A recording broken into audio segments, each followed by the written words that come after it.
The Hadza, the most primitive tribe living on Earth. They survive by hunting their food with bows and arrows, just like our ancestors did thousands of years ago.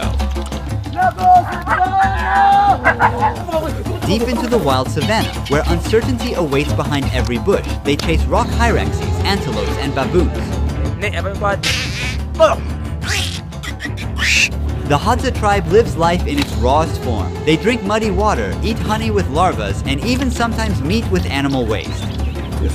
For the next 3 days, I'll be a part of their tribe and witness their way of life. The Hadza tribe has been living near Lake Eyasi in northern Tanzania for over 50,000 years and only made first contact with the modern world around 150 years ago. They speak Hadzane, a unique language with clicks. The members took us to their chief.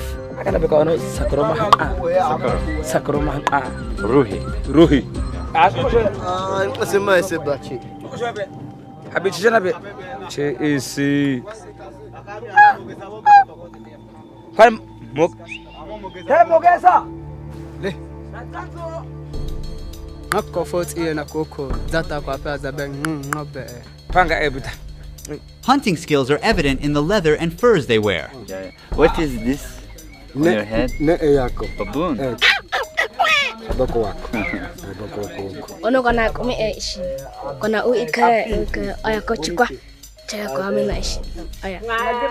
The salt in the tears burns the open wound, and the baby learns not to cry when feeling the pain.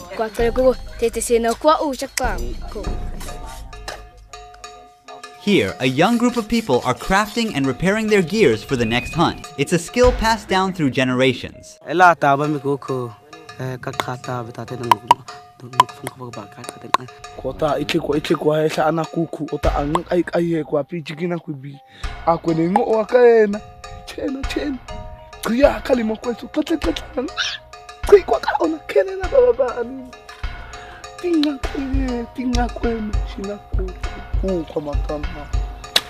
Coco, what happened there?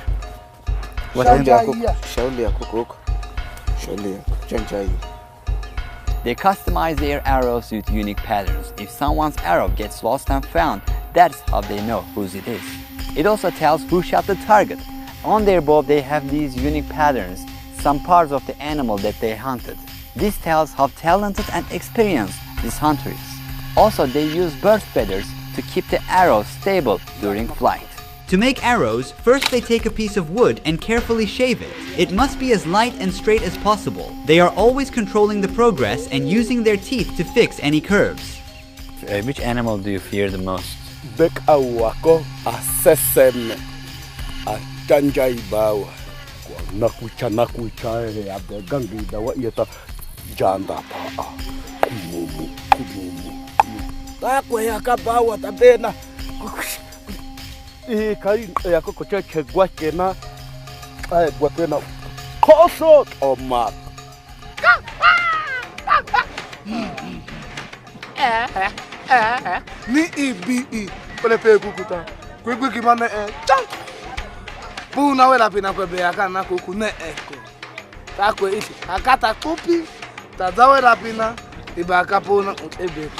We've gathered before the break of dawn. Sakura is yelling to wake up the other hunters.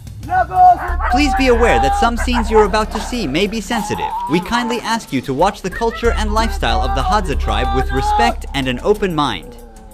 Our journey into the wild begins once everybody is ready. They split into different groups so that they'll have better chances on hunting. The tribe is getting ready. Let's see what will happen. Once the daylight breaks, we're going into the wilds, with Socorro leading the way. We've got around 10 hunting dogs with us, on the alert. Hunters are carrying knives, bows, both poisoned and non-poisoned arrows. Socorro pointed this way. We are separating now, look there. So we will follow this group. One of our crew is following Socorro and the dogs. Throughout the hunt, we will separate into groups from time to time.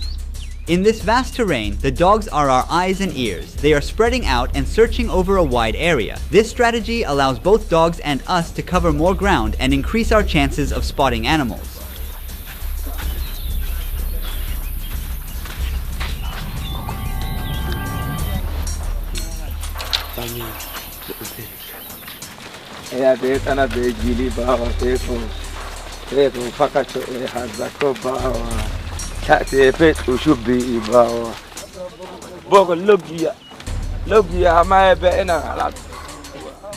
This is how they drink water. They use this muddy palm. First they blow and then drink. Their immune system is strong enough to deal with the bacteria and parasites.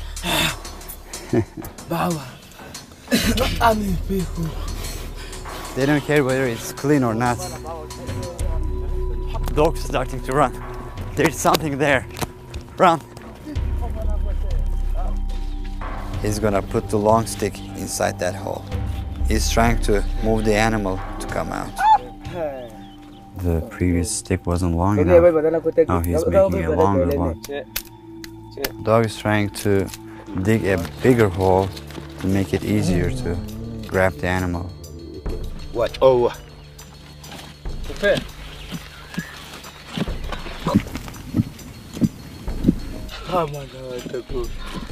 They're giving up.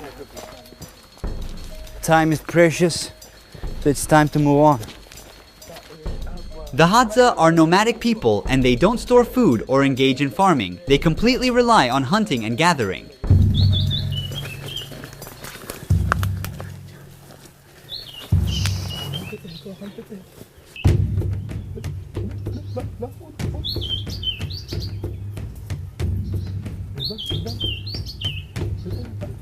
They're teaming up to catch the squirrel. One hunter shakes the tree to confuse the animal and make it run towards the other hunter.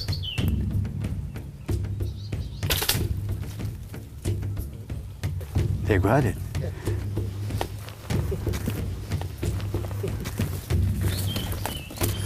This is the first hunt of the day.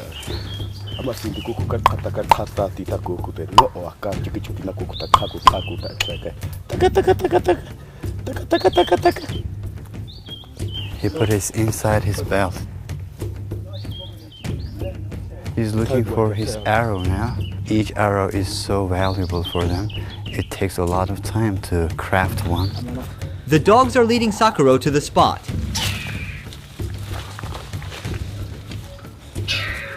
He's filling in the openings with grass to stop the animal from getting away.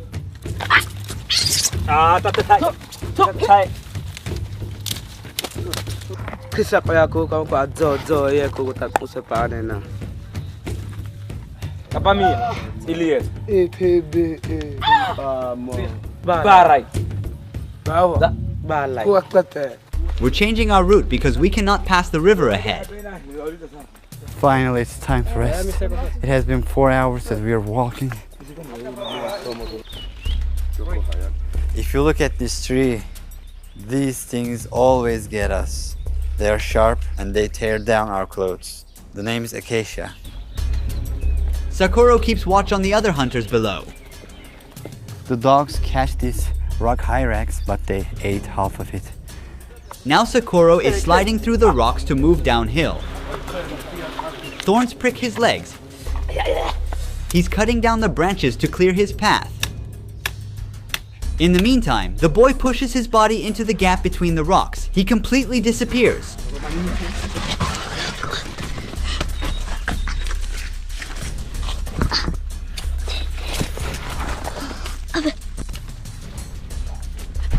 The boy who went in this rock has been circling the entire area from one side to the other. He and the dogs are searching for their prey in a quite tiny space. They shot another rock hyrax down under this rock. They saw something else there. I think dogs are onto it now. They are trying to pull it out. It's a food that is ready but unreachable yet. The one in the nest has been caught.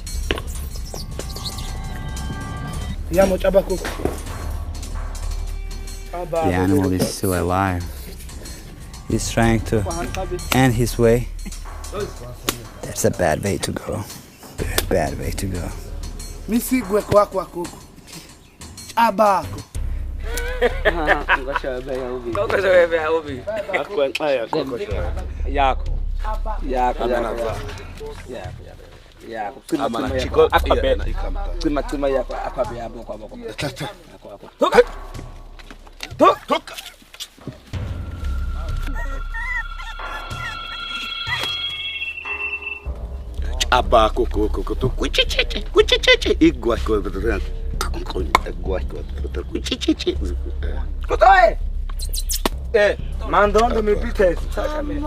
This is the third rock hyrax.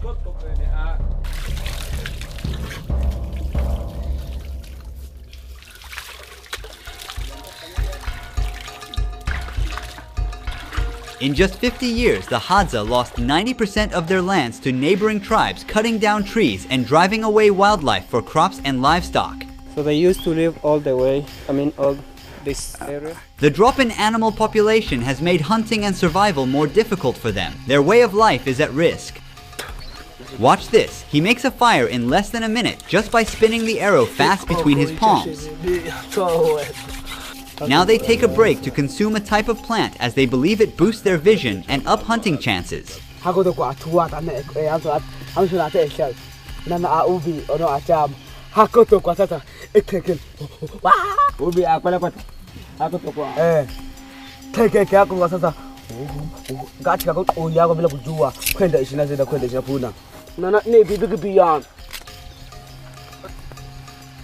Even walking in this terrain is a challenge. I got stuck again. Move it anti-clockwise. Put it on the other side. This way. This way? The other way? Up. The boy is looking for a mongoose. He's checking every gap he can reach.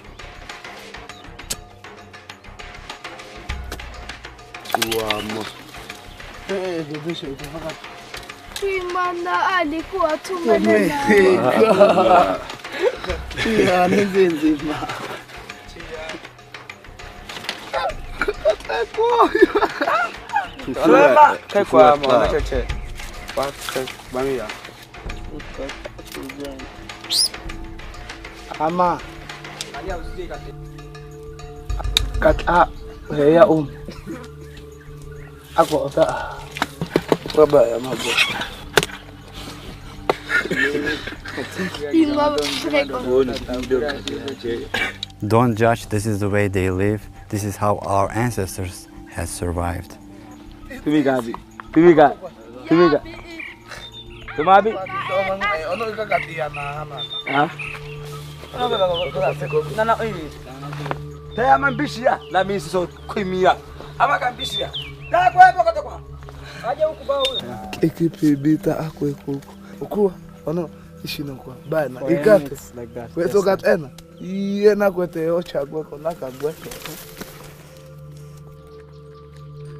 It was a very tiring hunt. Very tiring. We walked 36,000 steps in just 7 hours while tracing animals in the mountains. He says for the baboons, they prefer the bottom meat. And which part?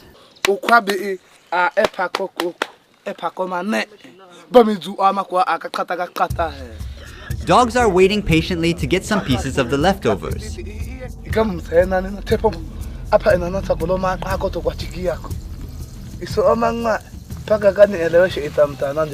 They start eating the hunted animal from the nails. They don't waste any part of it. They consume the meat along with soft bones. You can hear the pops and cracks with each bite they take.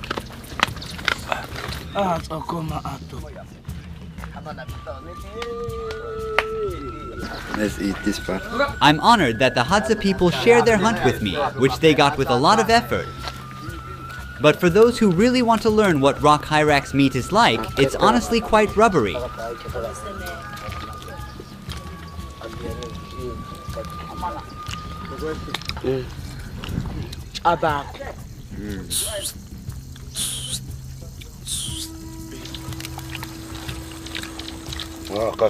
They spend their free time making new arrows to replace the ones they have lost during the hunt.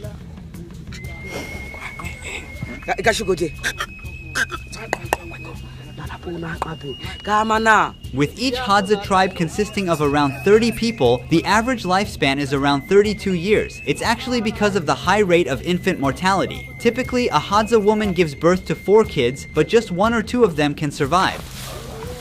Honey is their liquid gold, packed with energy and vital nutrients to keep them going strong in the wild. It is the most consumed food in the tribe. We are near a baobab tree. You see a hole inside the tree up there. That's where the honey is. They're going to cut a piece of wood to attach it. They use it as a ladder to climb up. There are like thousands of bees inside this tree. On one hand, another hunter is preparing a fire to make a smoking stick. He's checking if these sticks are strong enough to carry a body of a person.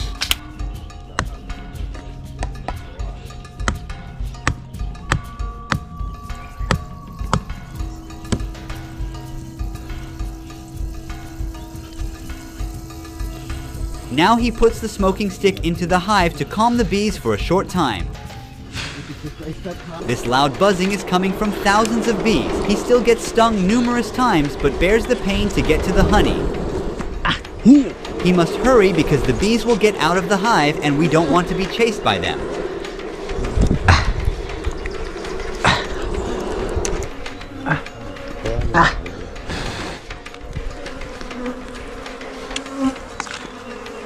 Kuaba, che. Kaina. Heri na kwetu. Nadi bane moko na bahata ba. Kemere uta abugu kuba. Ko ba mitako pasa te akwana na moko. There is very little honey in it. It's mostly wax. And there are some larvae inside. Let me show you. For the Hadza, honey is not just food, but also their currency. They exchange it for sharp metal tools, glass beads, tire shoes, and corn flour. They don't use money or even a developed numerical system for counting. In Hadzane, 1 and 2 are the only numbers. Even today, they don't keep track of time. Clocks and calendars have no place here. They don't have time-based events like birthdays or religious holidays. Does he know how old is he? Nowadays, some of them have learned the official language of Tanzania and have borrowed numbers, but most still can't count up to 10. To express numbers beyond 5, like the 8 in this case, he needs to combine them.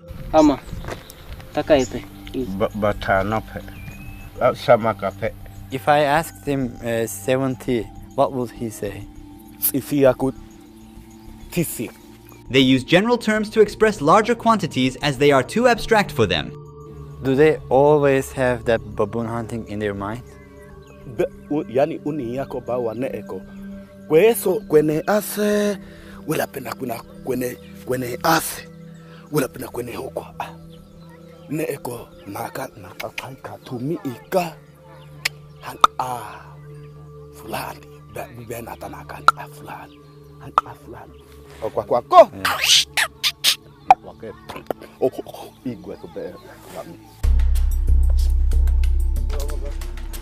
After sleeping for a couple of hours, we're preparing for a bigger hunt at 4 a.m. on the second day. This is our second day in the camp and we will go for antelopes and baboons. While we're tracking animals, one team member will be staying here and recording the camp life. The men who are not going hunting today are repairing their tools. They are out of poison, so first, this young boy and old man are walking a long road to get a bucket of water.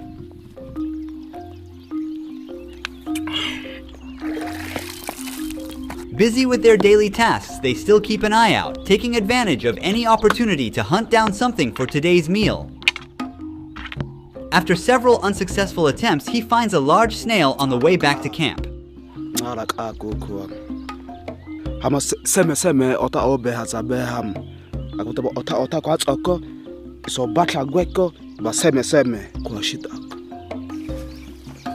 You see those mountains? They say there are many hyenas there. Young people do not much like the taste of snails and offer them to the elders. In the past, when a tribe member grew old, the young ones would hunt a large animal for them, offering its meat as a final feast before abandoning the elders to starve to the end. Nowadays, they take care of old members and share their hunts. This bough belongs to the desert rose tree, which possesses the game-changing ingredient for Hadza hunters in battling big catches. They begin by cutting the bough into small pieces, placing them all into a pan. Cold water is poured over the pieces and let the mixture boil. He dumps leaves to skim off any foam from the surface. After removing the pieces, they let the mixture simmer down until it thickens.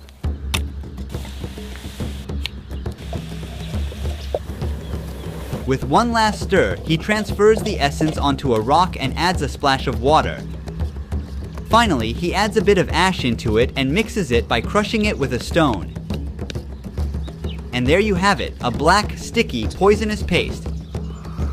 He carefully coats the arrow tip with it. Now this arrow is ready for action. He rubs his hands on the grass to clean the poison.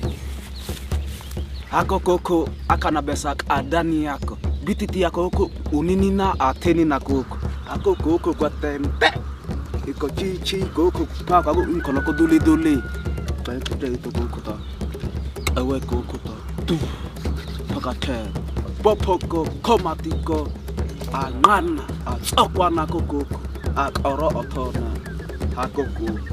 While men search for meat and honey, women gather fruits, vegetables, and greens. Right now they unearth roots and tubers by using digging sticks. They are like nature's nutrient storage units. Here she found a wild potato.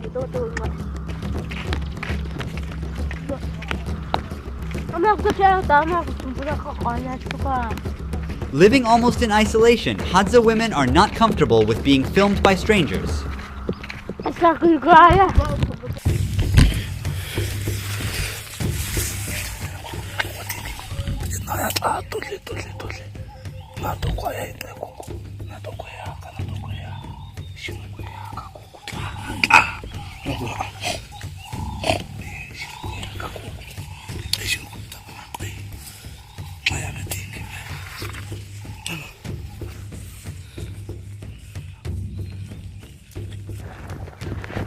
Look, pig digged here. Another scratch on this tree. They heard a crackle and are now stopping to figure out where the sound is coming from.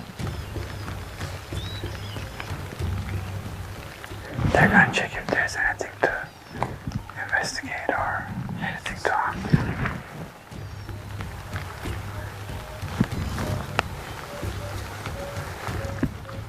Nothing. Because of the rain, animals hide in their tunnels or shelters. Do you see the nest of a very small animal called bush baby? They are throwing rocks towards the tree to move the animal from where it hides. It's time to run.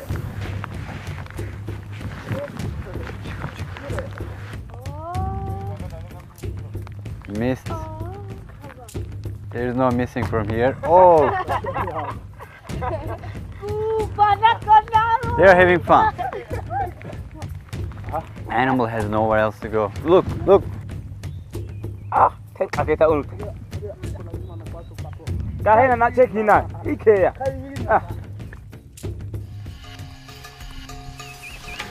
another one. The boy has spotted another bush baby nest. It's hiding inside. After the second attempt, it becomes unable to move. He's now clearing a path for himself to climb the tree. The boy has started to climb up to the bush baby's nest. He's getting closer and got it, right by the tail. The bush baby's eyes are full of worry and it's tightly holding on its nest, trying to protect itself. But no chance left for the little one. It's still alive.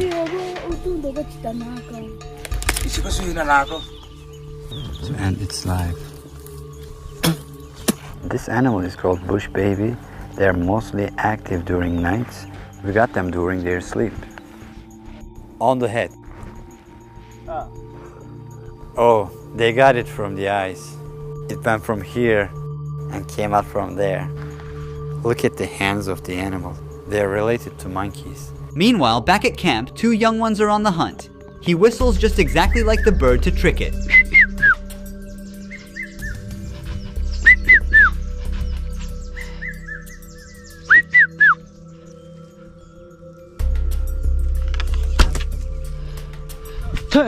So near, yet so far, he missed it.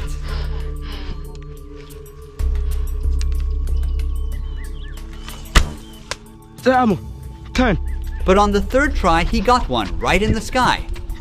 Turn.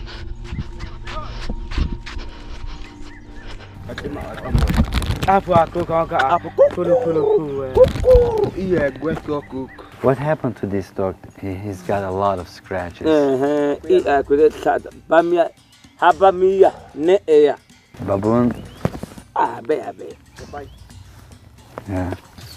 Since rain has stopped, the animals can now come out of their shelters. And Hadza are ready to get them.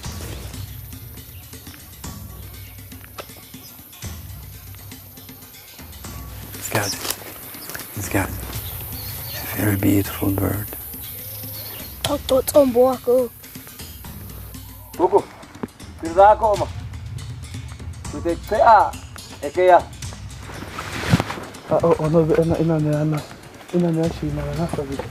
Dogs seem so sure. There is definitely something.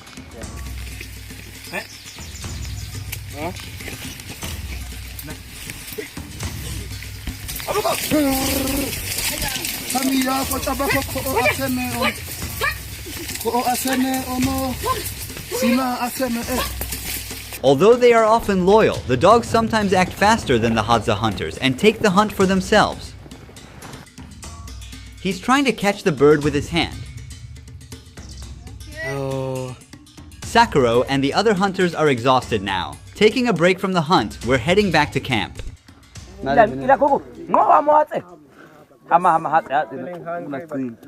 is the last time he ate?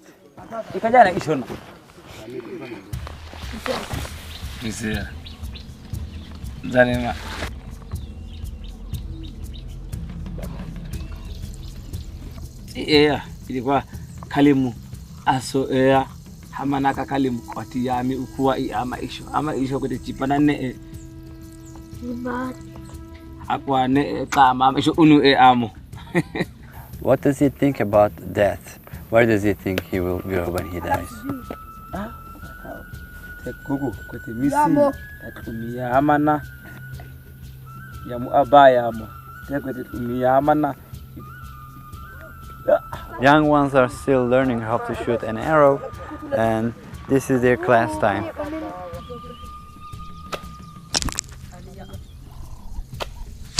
Ooh.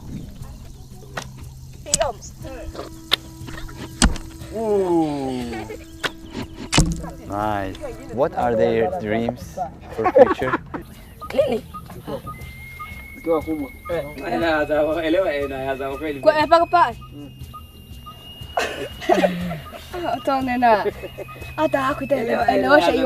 Sometimes it's difficult to understand the question. You tell them to talk about the future. Yeah, they don't have future concept. Kote iyo yako tatoga be mogosho ebe isokwena koi hankabe Puna. Early again, we're on day 3 with the Hadza tribe. While we were sleeping, a group that had gone out for a night hunt has just made it back.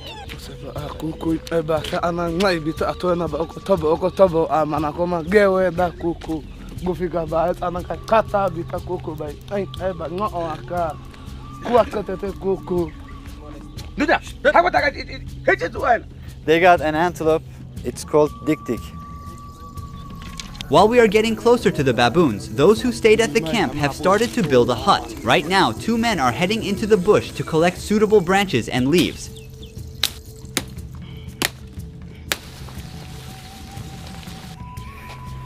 Baboons are smart animals. They keep moving around when they sense something. They don't like human contact. You have to keep up, come on. They went to ask if they saw any baboons around.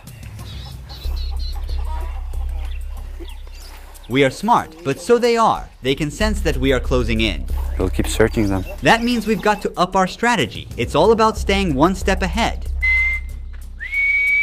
Those at the camp are now whistling to reach out to their friends who have gone on a morning honey hunt, wishing to join in and eat wild honey. Now they're enjoying the sweet treat.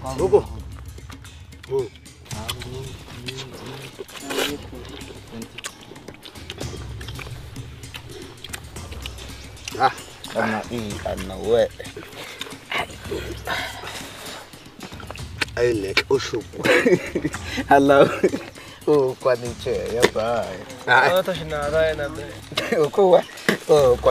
Now that all the materials are ready, it's time to lay the foundation of the hut. They start by bending and weaving the branches to create bars. To make it durable, they wrap additional branches around it. This cage-like structure forms the main part. Then they surround the base with wild aloe vera plants and cover the top with leaves and grass.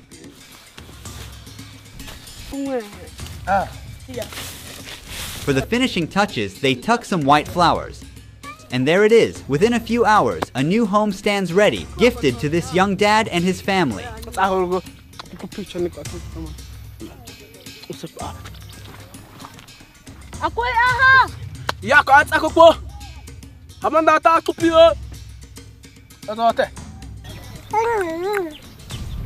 Baboons get up those baobab trees, so they are checking each and every tree.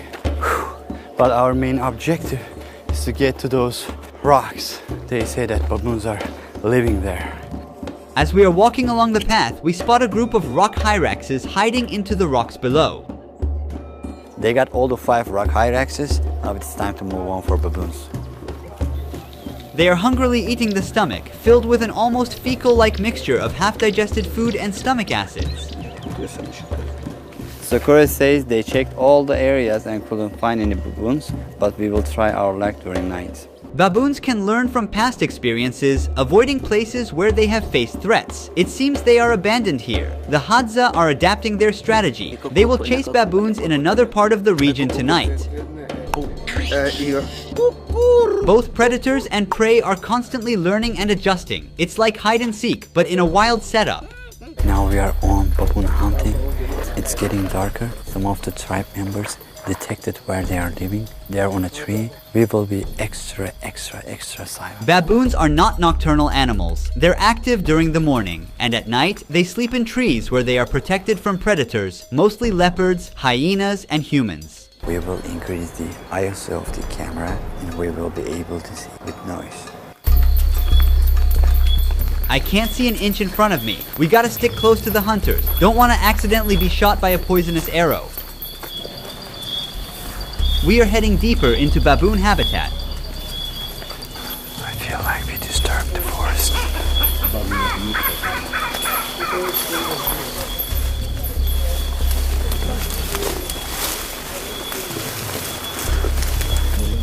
What was that sound?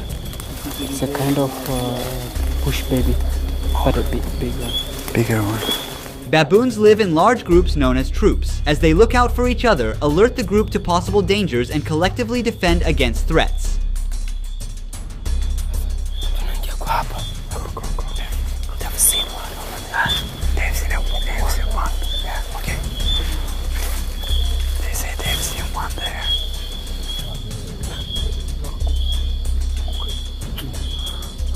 We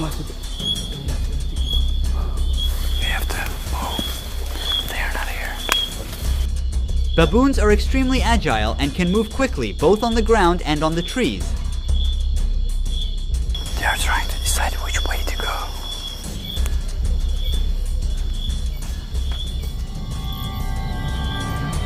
Be careful, it's slippery. We're walking along the edge of the stream, and there's a steep slope down below. It's so narrow, even for just one person to pass through.